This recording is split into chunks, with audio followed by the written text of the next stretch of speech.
कि जितने भी अभी तक संत ऋषि में ऋषि हुए हैं वो अज्ञानी थे, तत्व ज्ञान से अपरिचित थे, वो परमात्मा को निराकार मानते थे और इसी आधार से सभी ने परमात्मा की सतीथि को जाना था।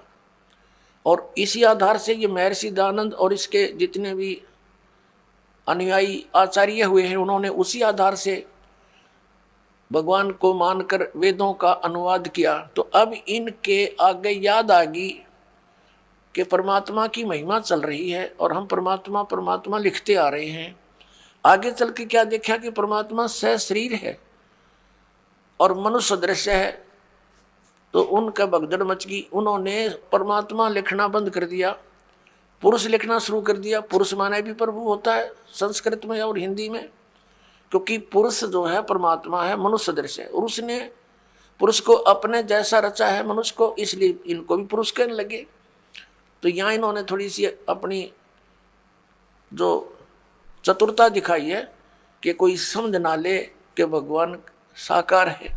देखो ऋग्वेद मंडल नंबर 9 और सूक्त 1 और मंत्र नंबर 6 तक तो इन्होंने ठीक लिख दिया, हे परमात्मा की महिमा है। और 7 में गड़बड़ शुरू कर दी, उस पुरुष को जो ऊपर चलता रहा भगवान उसको पुरुष लिख दिया, यहाँ लिखना था उस परमात्मा को। आगे देखो 8 में भी यही कर दिया, उस पुरुष को, उस परमात्मा को उग्र गतियां प्रेरणा करती हैं और भासमान शरीर को, तेजोमय शरीर को, सुंदर शरीर को वह पुरुष वो परमात्मा प्राप्त होता है अपने आत्माओं। ये स्पष्ट हो गया कि परमात्मा साकार है, सशरीर है और वो शरीर को प्राप्त होता, शरीर तो है इसका, यहाँ प्रकट होता तो हमें दिखता है कि वो हमें प्राप्त हुआ। वो अव्यक्त है, अव्यक्त मीन निराकार नहीं होता। अब पुरुष माने क्या होता है ये देखिए, इस महर्षि के ही अनुवाद में दिखाते हैं आपको, दयानंद के अनुवाद में। ये है यजुर्वेद है, ये प्रकाशक वही सार्वदेशी कार्य प्रतिनिधि सभा 2/5 महर्षि दयानंद भवन रामलीला मैदान नई दिल्ली। ये दयानंद सरस्वती द्वारा कृत है, ये अनुवाद किया है इसका और ये मुद्रक वही है। अब यजुर्वेद के अंतिम अध्याय का अंतिम मंत्र में इसने सभी लिखा पुरुष माने परमात्मा। ये देखो ये यजुर्वेद है वही भाषा भाष्यम 4400 अध्याय 40वां अध्याय मंत्र नंबर 17। इसके अंदर ये पुरुष शब्द है, पुरुष, इसका अर्थ इन पुरुष माने पूर्ण परमात्मा। बस इतना ही लेना हमने, पुरुष माने क्या होता है, पूर्ण परमात्मा। अब हम फिर आते हैं उसी ऋग्वेद पर, वहां से सिर्फ इतना ही लिया हमने, ये वही ऋग्वेद पर आगे हम। अब इसके मंडल नंबर 9 सूक्त 1 के और मंत्र नंबर हम 8 पर आते हैं। उस पुरुष को यानी उस परमात्मा को, पूर्ण परमात्मा को उग्र गतियां प्रेरणा करती हैं और भासमान शरीर को वह पुरुष प्राप्त होता है। वह परमात्मा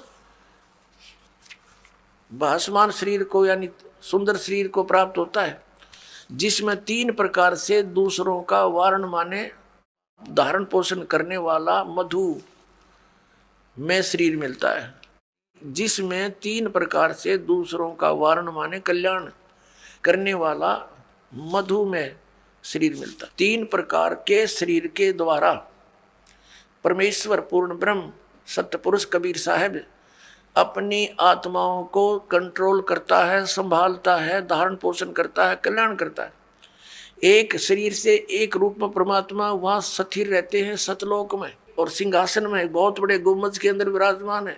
उनके एक रोम में, रोम माने बाल होता है, एक रोम में समझो, रोमकूप में समझो, इतना तेज है, करोड़ सूर्य मिला दे, करोड़ चंद्रमा तो भी फीकी रोशनी रह जाए उन सब की, इतना तेजों में शरीर है भगवान का, बहुत विशाल शरीर है। दूसरे प्रकार का शरीर वो शिशु रूप धारण करके प्रत्येक युग में एक लीला करता है और एक जनसाधारण जैसी भूमिका करता है, अपने हाथों से निर्वाह करके दिखाता है। और ये सिद्ध करने के लिए कि परमात्मा पाने के लिए विशेष आडंबर और घने धन की आवश्यकता नहीं है, गरीब से गरीब व्यक्ति भी सतभक्ति करके मोक्ष प्राप्ति कर सकता है। और उस दौरान परमात्मा अपनी तत्वदर्शी संत की भूमिका भी करते हैं। और तीसरे प्रकार की उनके शरीर की जो अन्य शरीर धारण करके परमात्मा रूप बनाकर रूपांतर करके आते हैं, वो एक जिंदा महात्मा यानी संत का रूप धारण करके आते हैं और किसी भी पुण्यात्मा को कहीं भी मिल जाते हैं, उनको ज्ञान से परिचित कराते हैं, सतलोक ले जाते हैं, वापस छोड़ते हैं, अपने गवाह बना करके उनको प्रचार हेतु छोड़ देते हैं। ये 3 प्रकार से लीला करता भगवान, 3 प्रकार के शरीर धारण करके। तो उसकी बताई। अब कहा तो शिशु रूप में जब परमात्मा यहाँ प्रकट होते हैं तो उनकी परवरिश की लीला कुंवारी गायों के द्वारा होती है। ये वेद भी गवाही दे रहे हैं और वो प्रैक्टिकल परमात्मा ने 600 वर्ष पहले कर ही रखा। तो अब समझ में आ जाएगा who is God, Kabir is God. या देखिएगा ये ऋग्वेद मंडल नंबर 9 सूक्त 1 मंत्र 8 हमने पढ़ लिया, अब 9वां पढ़ेंगे। उस सोम स्वभाव वाले श्रद्धालु पुरुष को, सोम माने लिखना था उस अमर पुरुष को, ये शिशुम, शिशुम यानी कुमार अवस्था में ही सब प्रकार से अभी अधन्या अहिंसनीय, धेनु माने गौवें तृप्त करती हैं। अब इन्होंने परमात्मा ने इनके कर कमलों से शुक्र है थोड़ा बहुत ठीक लिखवा दिया, ना तो कति अड़ंगा भी कर सकते थे।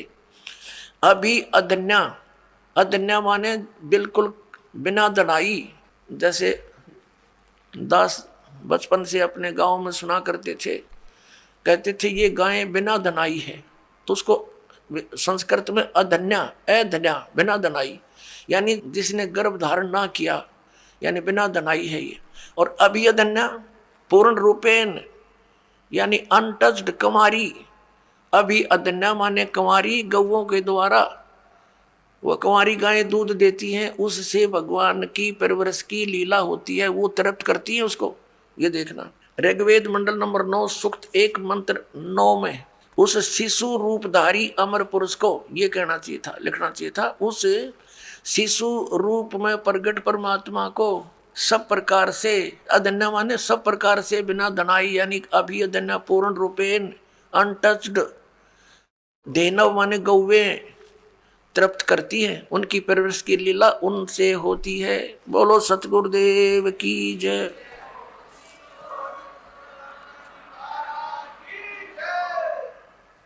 अपनात्मा इस प्रकार परमात्मा की लीला को और प्रमाणों को देखकर हम बहुत आसानी से समझ सकते हैं कि कौन है वो सुप्रीम गॉड, वो सर्वशक्तिमान परमात्मा कौन है। वो उत्तम पुरुष है तो अन्य है, वो कौन है? तो वो कबीर देव है, वो कबीर साहिब है जो बनारस में काशी में धानक रूप जुलाहे रूप में लीला की और अपने तत्व ज्ञान का प्रचार किया, अच्छी आत्माओं से मिले, उनको भी परमात्मा से परिचित करवाया। किन किन को मिले?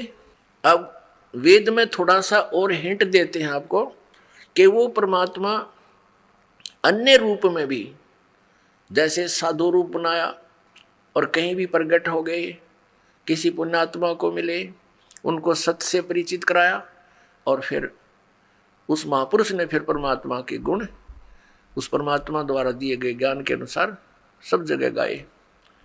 ऋग्वेद में थोड़ा सा हिंट और देते हैं आपको, यही ऋग्वेद, इसमें 3-4 श्लोक और दिखाते मंत्र आपको, फिर आज का सत्संग प्रारंभ होगा। ये भूमिका बनाई जा रही है, देखिएगा। ऋग्वेद वही मंडल नंबर 9-10, प्रकाशक है सार्वदेशिक आर्य प्रतिनिधि सभा, महर्षि दान भवन, रामलीला मैदान, नई दिल्ली।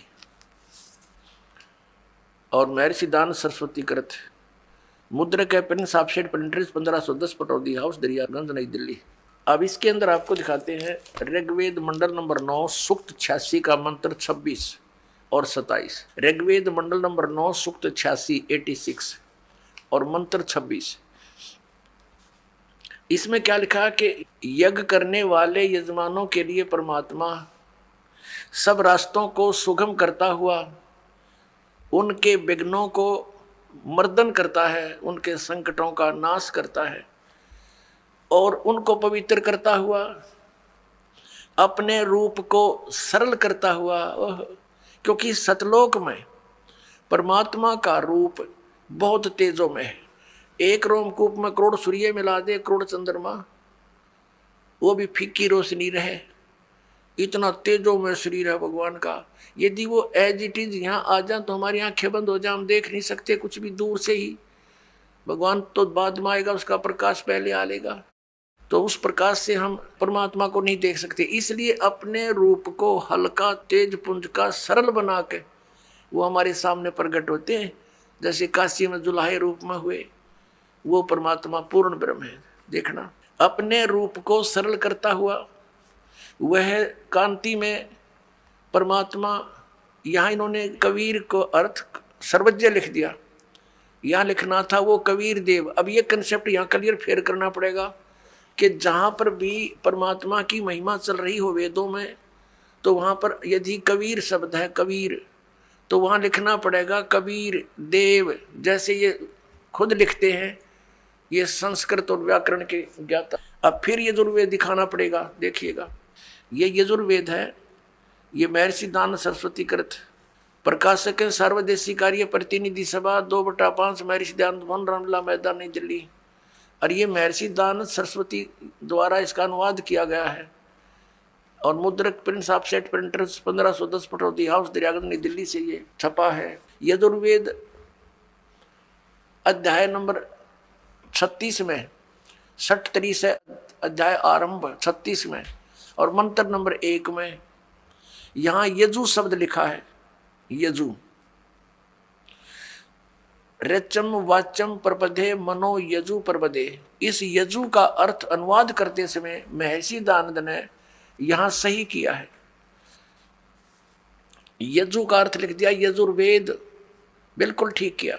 यदि यहाँ यजु का अर्थ के मैं अन्य कर देता, क्योंकि यजु माने होता है परमात्मा से मिलने की विधि, यानी यज्ञ स्तुतियां, ये भी अर्थ होता। अगर यहाँ वो ये अर्थ कर देता तो यहाँ महिमा थी यजुर्वेद की, तो यजुर्वेद ना लिखकर कुछ अन्य अर्थ कर देने से अनर्थ हो जाता और जिसकी महिमा बोली जा रही है उसको पहचान नहीं पाते।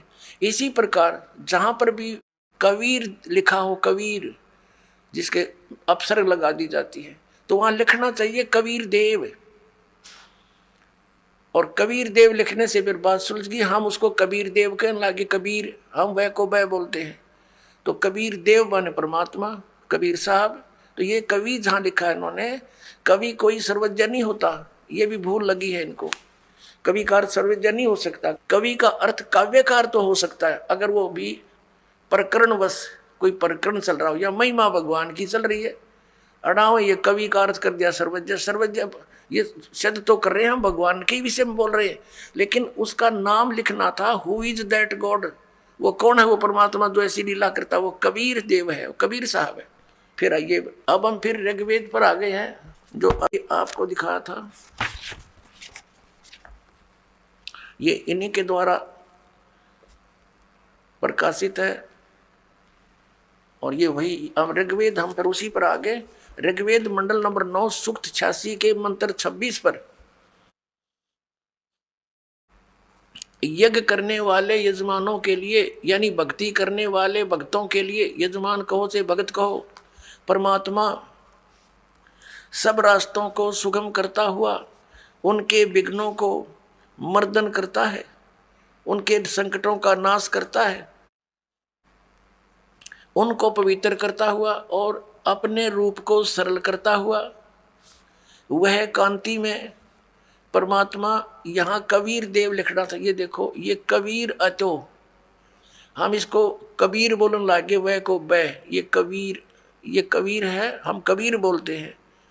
अब देखिएगा, इसका इन्होंने यहाँ संधि छेद करके ये ऐसे लिख लिया, ये अपसर्ग लगा दिए दो, जैसे यजु में लगाए थे तो यजुर्वेद लिख दिया, वो ठीक किया। तो यहाँ कबीर देव लिख देते, कबीर देव, इनकी संस्कृत व्याकरण भी बनी रहती, कबीर देव लिख देते। और हम कबीर साहब बोलते हैं उसको, वह को वह बोलते हैं, कबीर साहब, कबीर देव, कबीर परमेश्वर। तो यहाँ ये महिमा किसकी है? कबीर देव। क्या लिखा है कि वह कांति में परमात्मा कबीर देव, या लिखना था कबीर देव, कबीर साहब, विद्युत के समान क्रीड़ा करता हुआ, यानी विद्युत जैसी, बिजली जैसी गति से चलता हुआ वर्णीय पुरुष को प्राप्त होता है। अच्छी आत्मा, वर्णीय माने अच्छी आत्मा, को प्राप्त होता है। आगे देखो वो कहाँ रहता है भगवान, 27वें मंत्र में, ऋग्वेद मंडल नंबर 9 सूक्त 86 मंत्र 27 में, जो परमात्मा ध्युलोक के तीसरे पृष्ठ पर विराजमान है। ध्युलोक माने उस तेजो में लोक के, सतलोक के तीसरे पृष्ठ पर विराजमान है। सतलोक के तीसरे पृष्ठ पर, तीसरे स्थान पर, यानी उसमें भी विभाजित है। टॉप मोस्ट प्लेस पर स्वयं परमात्मा विद्यमान है और नीचे अन्य सृष्टि है, सभी इसी प्रकार सृष्टि है जैसे यहाँ पर है। इसको समझने के लिए ऐसा समझो जैसे दिल्ली और बाह्य दिल्ली होती है, तो परमात्मा उस ध्रुवलोक के तीसरे पृष्ठ पर वहां रहता है, वहां विराजमान है, साकार है, मनुष्य दृश्य है, वहां से गति करके आता है। अब देखना ऋग्वेद मंडल नंबर 9 सूक्त 82 मंत्र नंबर 1, जो सर्व उत्पादक प्रभु, सबकी उत्पत्ति करने वाला परमेश्वर, प्रकाशमान सद्गुणों की वृष्टि करने वाला, पापों का नाश करने वाला, हरण करने वाला है, वह राजेव राजा के समान। ये देखना ये है 269 पृष्ठ पे। अब हम पढ़ेंगे 270 पृष्ठ पे। राजा के समान दर्शनीय है, राजा के समान देखने योग्य है, साकार है, मनुष्य दृश्य है। ये वेद गवाही दे रहे हैं इन्हीं के कर कमलों से, जो भगवान को निराकार निराकार करके और दुनिया को बरगलाया करते थे। आज उन्हीं के कर कमलों से, उन पवित्र सदग्रंथों में परमात्मा ने दया करके ये ठीक अनुवाद करा दिया ना। ये अड़ंगा भी कर सकते थे, क्योंकि अन्य सब जगह उल्टा लिख रखा भगवान निराकार है। अब परमात्मा राजा के समान दर्शनीय है, देखने जोगा वह पृथ्वी आदि लोक लोकांतरों के चारों ओर शब्दायमान हो रहा है। वह वर्णीय पुरुष को, अच्छी आत्मा को, जो दृढ़ भक्त है, उसको पवित्र करता हुआ प्राप्त होता है। पवित्र करता, ज्ञान से साफ करता है। जिस प्रकार विद्युत स्नेह वाले स्थानों को आधार बनाकर प्राप्त होता है, अपना आत्मा स्पष्ट कर दिया। जैसे कैसा अच्छा प्रमाण दिया है वेद में कि जैसे आकाशीय बिजली किसी धातु को आधार बनाकर ही उस पर अट्रैक्ट होती है, उसी पर आके गिरती है, अन्य पर नहीं गिरती। तो ऐसे ही परमात्मा उन्हीं पुण्यात्माओं को मिलता है जिनसे वो आकर्षित होता है, जो दृढ़ भक्त होते हैं, जो उनकी बातों को श्रोधार्य करके फिर दृढ़ता के साथ अन्य पुण्यात्माओं को सुनाते हैं। पहले कांस्य धातु के बेले थाली हुआ करते, और जब वर्षा के सीजन में हमारी दादी जी कहती थी हमारी माताओं से कि बाहर आंगन में कांस्य की थाली रखी है, बेला रखा है, इसको अंदर रख दो, नहीं तो बिजली गिर जाती है कांस्य धातु पर। ये विशेष अट्रैक्शन होता था। अमूमन जहाँ भी ऐसा संयोग होता था वो कांस्य की धातु पर ही गिरती थी। कहने का भाव ये है कि वेद ने ये प्रमाणित किया है, एक एग्जाम्पल दिया है कि वो परमात्मा उन पुण्यात्माओं पर ऐसे अट्रैक्ट होता है, उन्हीं को ही मिलेगा वो जो दृढ़ भक्त होते हैं। जैसे आकाशीय बिजली, आकाशीय विद्युत अपने उस धातु पर ही गिरती है, उसको आधार बनाकर ही नीचे आती है। आगे देखो वो क्या करता है फिर आकर के। ऋग्वेद मंडल नंबर 9 सूक्त 82 मंत्र 1 पढ़ लिया। अब दूसरे में क्या लिखा है कि हे परमात्मन, उपदेश करने की इच्छा से आप, ज्ञान देने के उद्देश्य से आप महापुरुषों को प्राप्त होते हो, अच्छी आत्माओं को मिलते हो, और आप अत्यंत गतिशील पदार्थ के समान यानी बिजली की जैसी गति से हमारे आध्यात्मिक यज्ञ को प्राप्त होते हो। आप यह लिखना था आप कबीर देव हैं, सर्वज्ञ लिख दिया। आप कबीर देव हैं, कबीर साहब हैं। हम कबीर साहब बोले, उन्हें कबीर देव। अब शुद्ध स्वरूप हैं, हमारे पापों को दूर करके हे परमात्मा, हे अमर परमात्मा हमको सुख दे।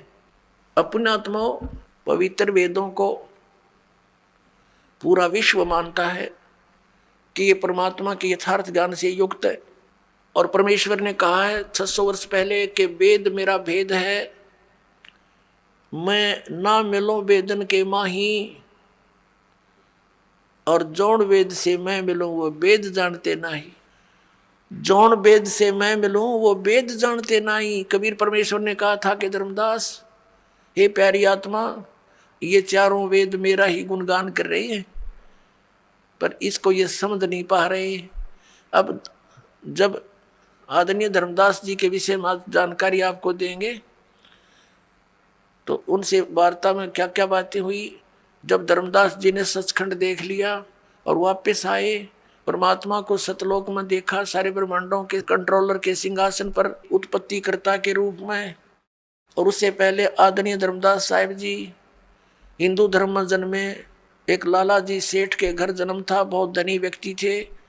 वो भगवान श्री राम श्री कृष्ण जी पर आसक्त थे, इन्हीं को सुप्रीम पावर माना करते थे, क्योंकि हमारे आदरणीय शंकराचार्यों ने यही ज्ञान फीड कर रखा था पवित्र हिंदू धर्म के पुण्यात्माओं में कि राम और श्री कृष्ण ये सुप्रीम पावर हैं, ब्रह्मा विष्णु महेश ये अजर अमर हैं। विशेषकर विष्णु और शंकर जी को ये अजर अमर कहा करते थे, इनके कोई माता पिता नहीं है। और जब धर्मदास जी ने सतलोक में देखा भगवान को, जब नीचे आकर देखा वही जुलाहे के रूप में कार्य करते को, तब उन्होंने कहा था, हे भगवान, सचमुच भगवान तो आप हो। तो हमें बताया गया कि पुराणों में लिखा है कि श्री विष्णु जी सुप्रीम पावर हैं, वेदों में लिखा है श्री विष्णु जी ही सुप्रीम पावर हैं, शंकर भगवान सर्वशक्तिमान हैं, यही अजर अमर हैं। हे परमात्मा, क्या फिर ये वेद कतेब झूठे हैं? पुराण और वेद क्या झूठे हैं जो इनमें ऐसा लिखा है कि ब्रह्मा विष्णु महेश के कोई माता पिता नहीं? तब परमेश्वर ने कहा था, वेद कतेब झूठे नहीं भाई, झूठे हैं ये समझे नहीं। झूठे थे ये जो वेदों को, पुराणों को समझ नहीं सके, हुआ बाई का ज्ञान प्रचार कर रहे हैं, लोक वेद सुना रहे हैं, आपको बरगला रहे हैं। तो फिर शंका हुई कि हे परमेश्वर, इतने महर्षि हो लिए, सतयुग से लेकर आज तक, क्या किसी ने वेदों को समझा नहीं? तब परमेश्वर ने कहा था, गुरु बिन काहू न पाया ज्ञाना, जो थोथा भूसड़े मूड किसाना।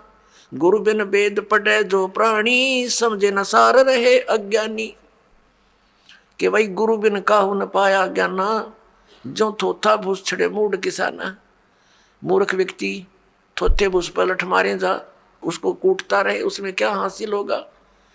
तो इसी प्रकार ये थोथा भूस कूट रहे थे सभी ऋषि महर्षि। जैसे कल आपको दिखाया था, सत्संग में रूबरू कराया था उन पुराणों के, जिसमें ब्रह्मा विष्णु महेश नासवान है, वो स्वयं स्वीकार करते हैं हमारी जन्म मृत्यु होती है।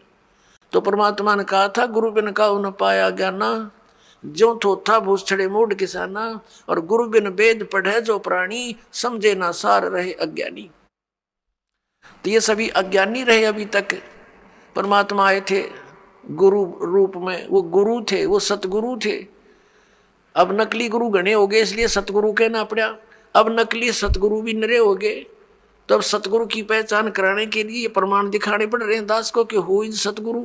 ये नकली सतगुरु, इन कख का पता नहीं, नाम धर रहे सतगुरु जगत गुरु।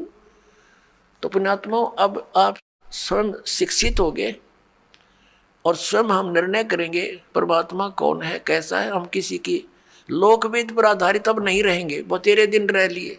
अब ये सारी भूमिका जो दास ने बनाई है, वेदों ने प्रमाणित कर दिया। वो परमात्मा अच्छी आत्माओं को आकर मिलता है, उनको ज्ञान देता है, यथार्थ ज्ञान देता है। तो इससे सिद्ध हो गया कि पहले उनके पास ज्ञान नहीं था, इसलिए तो यथार्थ ज्ञान देने भगवान आए स्वयं। ना तो वेद कितने पढ़ने वाले बहुत ज्यादा थे, तो सदग्रंथों को वो समझे नहीं, उनको समझाने के लिए ही परमात्मा आते हैं। तो परमेश्वर ने कहा था, गोता मारूं स्वर्ग में, जा बैठूं पाताले, कह कबीर ढूंढता फिरूं अपने हीरे मोती लाले। परमेश्वर ने कहा था कि गोता मारूं स्वर्ग में और नीचे जा बैठूं पाताल, अपने हीरे मोती अच्छे अच्छे लालों को ढूंढता फिर रहा हूं। और फिर क्या बताया है कि जो जन मेरी शरण है, ताका हूं मैं दास, गेल गेल ला गया फिरूं जब तक धरती आकाश।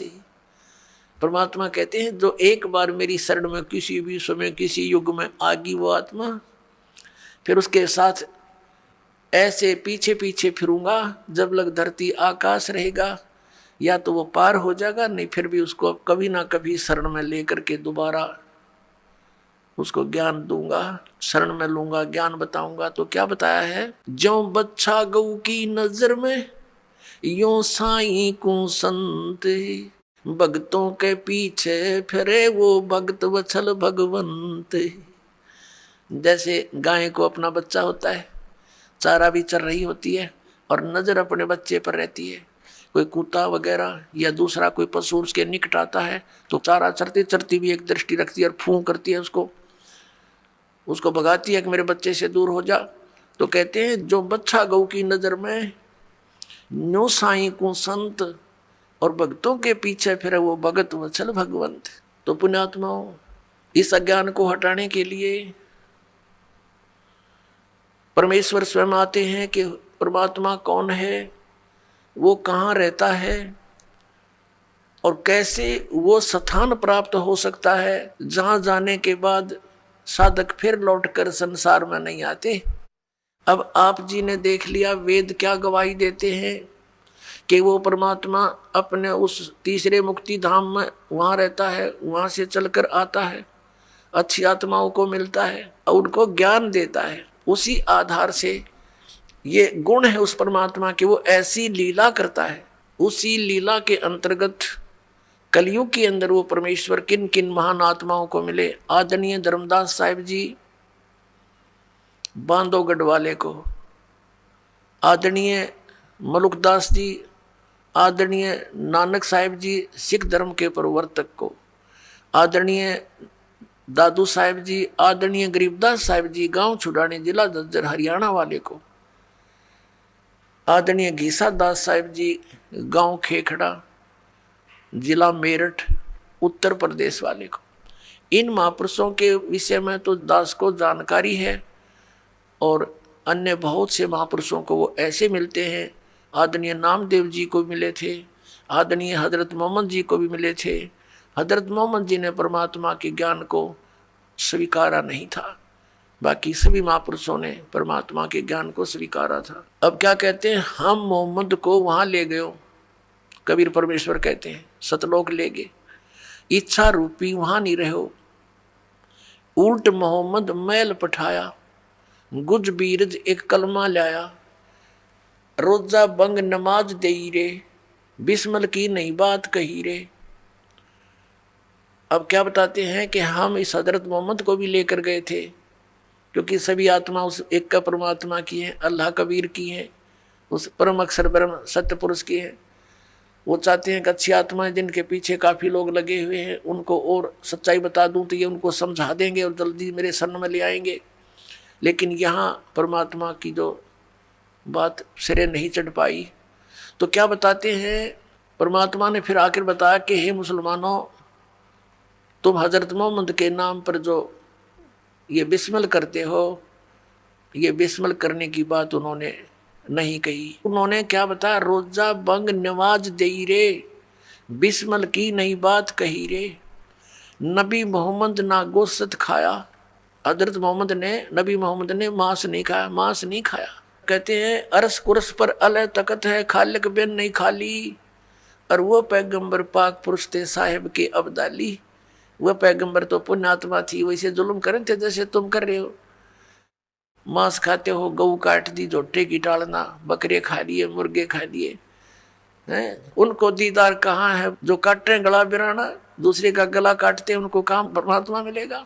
नबी मोहम्मद नमस्कार है कि नबी मोहम्मद आदरणीय महापुरुष थे और राम रसूल कहाया, वो भगवान का अल्लाह का दूत कहलाया, और 1,80,000 को सौगंध जिन नहीं कर चलाया। हजरत मोहम्मद जी के 1,80,000 अनुयायी हुए थे उस समय, और वो पाक साफ थे, सब बुराइयों से दूर थे, ब्याज तक भी नहीं लेते थे, वो किसी के साथ खून खराबा नहीं करते थे, ये मना किया हुआ था, उन्होंने सिद्धांत बना रखा था। नबी मोहम्मद नमस्कार है राम रसूल कहाया, 1,80,000 को सौगंध जिन नहीं कर चलाया, अरस कुरस पर अल तकत है, खालिक बिन नहीं खाली, और वो पैगंबर पाक पुरुष थे साहिब के अब्दाली। वो तो परमात्मा की कृपा पात्र थे, उन्होंने ऐसा जुल्म नहीं किया।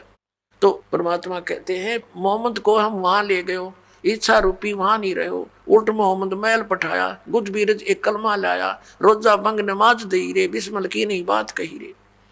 कहते मारी गौ शब्द के तीरम, ऐसे होते मोहम्मद पीरम। और शब्द फेर जवाई, वो जीव रखा हंसा रखा, गोसत नहीं बाख्या, ऐसे पीर मोहम्मद भाई। कि हजरत मोहम्मद ऐसे सिद्धि युक्त थे, उन्होंने एक बार शब्द से गाय को मार दिया और शब्द से जीवित कर दिया। उसका मांस नहीं खाया, वो जीवित कर दी थी। और तुम करके दिखाओ जीवित। अब उस दिन को, जिस दिन हजरत मोहम्मद ने ये लीला की थी, उस दिन को मनाने लग गए। उस दिन ये गुरु गौ विशेष कर बिस्मिल करते। परमात्मा कहते उन्होंने तो जीवित कर दी थी, वो मांस नहीं खाया था। फिर क्या बताते हैं परमात्मा कहते हैं, एक समय हजरत मोहम्मद जी ने वचन से गौ मार दी और जीवित नहीं हो पाई, क्योंकि जो सिद्धियां प्राप्त हुई थी भगवान से, वो उसकी एक दो करामात दिखाने से फेल होगी। तो कहते फिर हम मोहम्मद याद किया रे। परमात्मा कहते हैं फिर हजरत मोहम्मद ने मुझे याद किया। जब ये जीव अपने सामर्थ्य से हार लेता है तो परमात्मा को याद करता। जब हम मोहम्मद याद किया रे और शब्द स्वरूपी हम बेग गया रे, मुई गऊ हमने बेग जिवाई, तब मोहम्मद का निश्चय आई। तुम कबीर अल्लाह दरवेशा, और मोहम्मद का फिर गया अंदेशा। हजरत मोहम्मद से जब गाय जीवित नहीं हुई तब कहते हैं हम अल्लाह अकबर को पुकारा, तो शब्द स्वरूपी हम बेग गया रे। हम तुरंत गए, लेकिन अन्य को दिखाई नहीं दे रहे थे, हजरत मोहम्मद को दिखाई दे रहे थे। और वो गाय हमने जीवित कर दी, तो सामने खड़े लोगों को यही भ्रम रहा कि हजरत मोहम्मद जी ने गाय फिर जीवित कर दी। लेकिन उस दिन हजरत मोहम्मद के ये विश्वास हुआ कि अल्लाह अकबर, कि अल्लाह कबीर ही है। अब उस अल्लाह अकबर को मुसलमान जानते नहीं, पहचानते नहीं, कौन है वो अल्लाह अकबर, कौन है वो अल्लाह कबीर। इसी प्रकार झांकी वे कबीर की नानक की तीवा, वह सिक्का का गड़पड़ी कौन छुटावे था। सतलोक के अंदर नानक साहब जी को परमात्मा लेकर गए थे, वहां जाकर देखा कबीर साहब की झांकी नजारा सतलोक का। फिर उसमें काशी के अंदर एक धानक रूप में, जुलाए रूप में कार्य करते देखा। फिर कहा था वाहे गुरु वाहे गुरु वाहे गुरु, वाहे ये तो वही गुरु है, वाह गुरु वाह वाह वाह, माने वाह धन्य धन्य, ये तो सच्चा सचमुच पूर्ण गुरु है। अब सिखों को पता नहीं कि वो आदरणीय नानक साहिब जी ने किसको कहा था वाहे गुरु। तो ये सारा ज्ञान अब आपके रूबरू होगा और सब मानव इसको समझेगा और फिर सच्चाई को ग्रहण करेगा, क्योंकि हम भगवान के लिए भटक रहे हैं। अब हम अपने प्रसंग पर आते हैं कि वो परमात्मा अपने गुणानुसार, अपने जो लीला करता उसके अनुसार पुण्य आत्माओं को मिलते हैं। आदरणीय धर्मदास साहिब जी को मिले, जैसे दास जी ने आधा दर्जन पुण्यात्माओं के शुभ नाम आपके रूबरू किए। उनमें से आदरणीय धर्मदास साहिब जी बांधवगढ़ मध्य प्रदेश के रहने वाले थे, बहुत बड़े सेठ थे। एक रूपदास नाम के गुरु बना रखे थे, और जैसा भी ज्ञान इन शंकराचार्य जियों ने हमें दे रखा है उसके आधार से श्री राम, श्री कृष्ण, विष्णु और शंकर भगवान को सर्वेश्वर महेश्वर मानकर पूजा किया करते थे। एकादशी का व्रत और 68 तीर्थों पर जाना अनिवार्य बता रखा था। उसी ज्ञान से प्रेरित वो पुण्यात्मा आदरणीय धर्मदास साहिब जी तीर्थ करते हुए बांधवगढ़ से पैदल चले और मथुरा में पहुंच गए, वृंदावन मथुरा। और जहां पर श्री कृष्ण जी गौओं को पानी पिलाया करते थे, स्वयं भी उसमें नहाया करते थे, क्योंकि पहले तालाबों से ही स्वयं भी पीते थे और पशु भी उसी में पीते थे, उसी में नहाते थे। बड़े सरोवर हुआ करते थे तो वो कोई हानि नहीं करते थे। अब उस सरोवर में स्नान करने के लिए अपने गुरुजी के द्वारा बताए गए भक्ति मार्ग के आधार से मथुरा में पहुंच गए। उस जोड़ में नहाए, तालाब में स्नान किया और बाहर आकर के कुछ स्थान लिप्या, गाय के गोबर और मिट्टी मिला करके कुछ पवित्र बनाया स्थान। उस पर बैठकर अपना नित्य कर्म करने लगे, जो भी उनके गुरुदेव ने बता रखा था। उसमें पहले तो शालिग्राम की पूजा की, भगवान विष्णु की मूर्ति की, उसकी पूजा की, उसको नवाया दवाया, खूब सुथरे नए कपड़े पहना दिए मूर्ति को, भगवान विष्णु की मूर्ति, ठाकुर जी बोलते हैं उसको। और फिर गीता जी का पाठ करने लगे। उसी समय परमात्मा एक जिंदा महात्मा का रूप बनाकर, जैसा आप जी ने अभी ऋग्वेद मंडल नंबर 9 सूक्त 1 मंत्र 8 और 9 में, 8 में आपने पढ़ा कि उस परमात्मा को उग्र गतियां प्रेरणा करती हैं, यानी ऐसी उग्र स्थिति बन जाती हैं कि हाहाकार मच जाती है, धर्म की हानि होती है, सभी व्यक्ति नास्तिकता की ओर अग्रसर हो रहे होते हैं। उस समय परमात्मा एक सुंदर शरीर यानी एक भासमान शरीर को प्राप्त होता है और वहाँ आकर के वो ज्ञान प्राप्त कराता है। तो उससे क्या होता है कि वो परमात्मा 3 प्रकार के शरीर से सबका वारण करता है, कल्याण करता है। एक तो आपको बता, सतलोक में परमात्मा रहते हैं, उसके एक रोमकूप में करोड़ सूर्य मिला करोड़ चंद्रमा, ऐसा उनकी शोभा है, इतना प्रकाश है उनके बॉडी का, शरीर का साकार है, मनुष्य दृश्य। और दूसरा आपको बता, शिशु रूप धारण करके आते हैं, वो दूसरी प्रकार के फिर लीला में बड़े होते हैं। एक जनसाधारण की लीला प्रत्येक युग में करते हैं, उसी नाम से वो प्रसिद्ध रहते हैं और ज्ञान भी प्रचार करते हैं, जिस कारण से वो काव्यों के माध्यम से, लोकोक्तियों के माध्यम से अपना ज्ञान प्रचार करते हैं, जिससे वो प्रसिद्ध कवि भी कहलाते हैं। ऐसा वेदों में लिखा है। ऋग्वेद मंडल नंबर 9 सूक्त 96 में 96 के मंत्र 16 से लेकर और 20 तक ये स्पष्ट उसमें किया हुआ। समय के अभाव से आज दास आपको नहीं दिखा सका, फिर कभी दिखाएंगे। और तीसरे प्रकार का ये है कि वो एक कभी भी प्रकट हो जाते हैं, साधु रूप बना लेते हैं, संत जैसी वेशभूषा बनाकर, जिसको लोग ज़्यादा प्रभावित होते हैं, जिससे उस रूप में जाकर प्रकट हो जाते हैं। फिर उनको कैसे डील करते हैं, यदि वो जाते ही किसी को कह दें कि तेरा ज्ञान गलत है तो कोई नहीं सुने, लड़ पड़े, काल ने इतने भ्रमित कर रखे। तो परमात्मा ने जाकर के साधु रूप बना करके एक जिंदा महात्मा का रूप बनाकर, जिंदा महात्मा मुसलमानों में होते हैं, विशेषकर काला ओवरकोट पहनते हैं, एक काला ओवरकोट पहनते हैं पूरा घुटनों से नीचे तक का, एक काला कच्छा पहनते हैं अंडरवियर, और एक काला टोप रखते हैं ऐसे चोटे से वाला। ये वेशभूषा होती है जिंदा संत की। तो जिंदा महात्मा का रूप बना के, जिंदा महात्मा का धर्मदास जी को मिले। वहाँ बैठ के थोड़ी सी दूरी पर जब धर्मदास जी ने अपना नित्य कर्म कर लिया और बड़े ध्यान से सुन रहे थे, भगवान ऐसे गर्दन कर रहे थे, तो धर्मदास जी ने सोचा ये मुसलमान भक्त हमारी गीता जी के ज्ञान से बड़ा प्रभावित हो रहा है।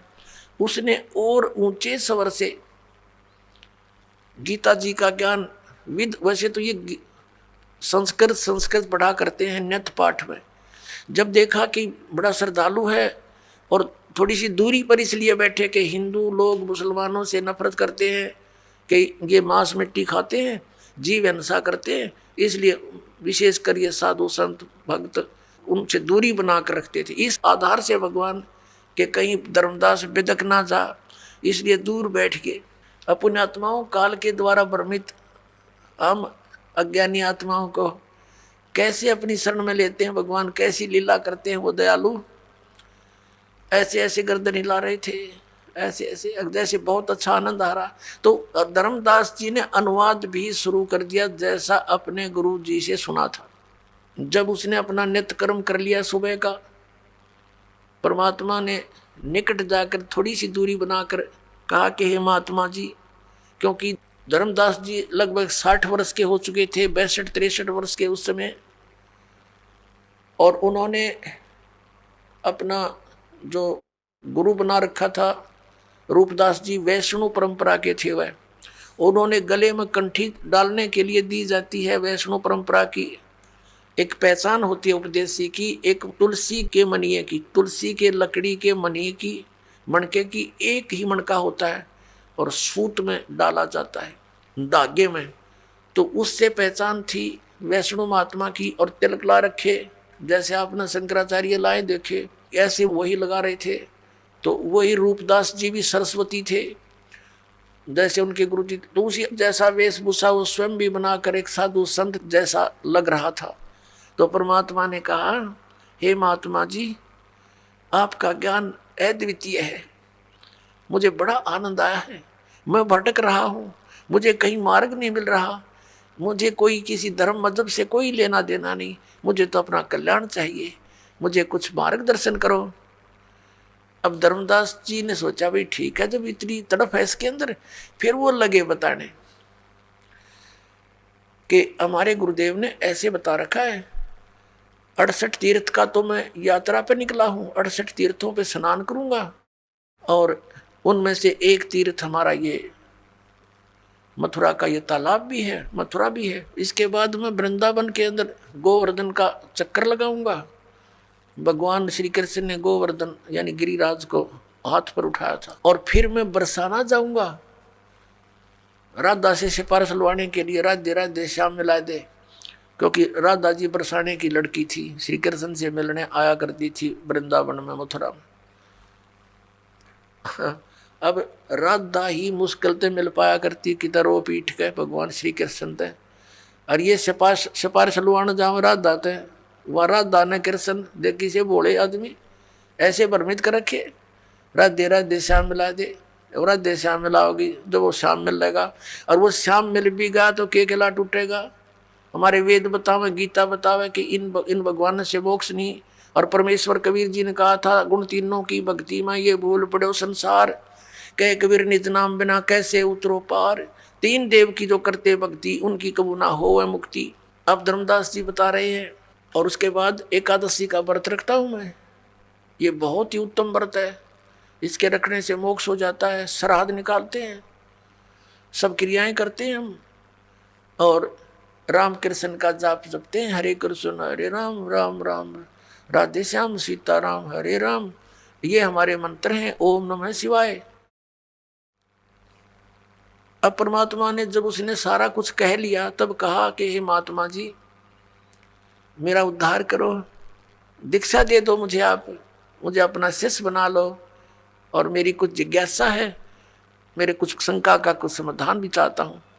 तब धर्मदास जी ने कहा कि देखो जी, हम शिष्य नहीं बना सकता मैं, क्योंकि ऐसे शिष्य बनाना पाप होता है, क्योंकि मुझे आदेश नहीं है, और मेरे गुरुजी हैं रूपदास जी, उनके पास चलो मैं आपको दीक्षा दिला दूंगा। तो परमात्मा ने कहा ठीक है, आप ऐसे ही करना, पर मेरे कुछ शंका का समाधान कर दो ताकि मुझे विश्वास और मैं चलूँ आपके साथ। अब बोलो बोलो। तब परमात्मा ने कहा कि आप जी ने आप ज्ञान बता रहे हो कि ब्रह्मा विष्णु महेश अजरो अमर है, इनकी जन्म मृत्यु नहीं होता, और शंकर और विष्णु जी ये सुप्रीम पावर है, यही सर्वशक्तिमान है। और आप ये भी कह रहे हो कि गीता जी का ज्ञान श्री कृष्ण जी ने दिया, और श्री कृष्ण इज विष्णु। हाँ बिल्कुल ठीक है, क्योंकि ज्ञान सुनाया उसने सारा कुछ, उसके बाद परमात्मा बोले ठीक है। और आप कहते हो कि विष्णु जी सुप्रीम गॉड हैं, सबसे उत्तम परमात्मा है, ये बिल्कुल सही है, ऐसा ही लिखा है। तो परमात्मा ने कहा कि गीता जी का ज्ञान किसने बोला? श्री कृष्ण जी ने। ठीक है, आप पढ़ रहे थे अभी, आप अभी पढ़ रहे थे आपकी गीता जी में, इसमें लिखा है कि अर्जुन तेरे और मेरे बहुत जन्म हो चुके, तू नहीं जानता मैं जानता हूं।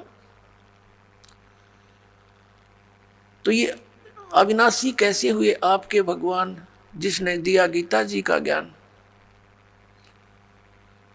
पुणात्मा, श्रीमद् भगवत गीता अध्याय नंबर 2 के श्लोक 12 में, श्रीमद् भगवत गीता अध्याय नंबर 4 के श्लोक 5 और 9 में, अध्याय नंबर 10 श्लोक 2 में गीता ज्ञानदाता स्वीकारता है कि मेरे जन्म और मृत्यु होते हैं, अर्जुन तेरे भी होते हैं, मेरे भी होते हैं। तो इससे सिद्ध हुआ कि अविनाशी कहाँ हुआ? नाशवान है।